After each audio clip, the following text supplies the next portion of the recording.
How do we take matters in our own hands? For Sarah, it was looking at a means to give Abraham a son when she didn't see that she could. And in fact, she couldn't.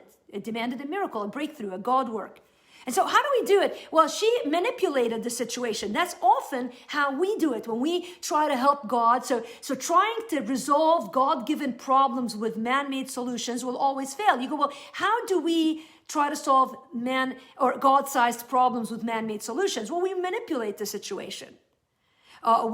Here's one way we do it. We don't just manipulate, but we rush ahead of God. So often it's not, we want the same thing as God and we're trying to walk in line with him. But when we start to see this isn't going to work out, we just speed up ahead of God. And we figure, well, God, you're just not going fast enough. And so we rush, we act, we want to act. We resist sitting still and waiting to see God move, and we act. And this is exactly what Sarah's doing. And the very plan that Sarah comes up with to reach a solution that is what God had promised backfires in her face.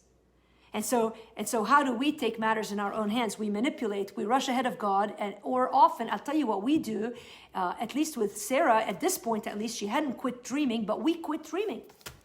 We quit believing. We quit living by faith that God will do what he's promised to do, because it's easier to quit believing than to hinge all of your expectations on God, who might or might not show up. Now, we know he will, but that's what happens in a place of doubt. When disappointment looms, when delays happen, we wonder whether God will show up. And so it's easier, safer to quit than to continue believing God for that which you think he's promised.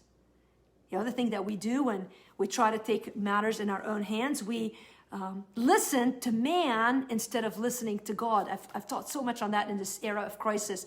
One of the habits that we have now in the world, particularly in a time when we can't leave the house, is we listen to everybody and everything except the Lord. Even though we are stuck in the house, we have less to do per se. I know you have a lot to do if you're got the homeschooled kids to work. I get it, but you don't have places to go. Like, you're in the house, and despite that, rather than having more time to spend with God, on the contrary, noise has distracted us to such a frenzy that we actually are tuning in all day long to every opinion and every video and every article, tweet, Facebook, blah, blah, blah, blah, blah, so that there's so much noise.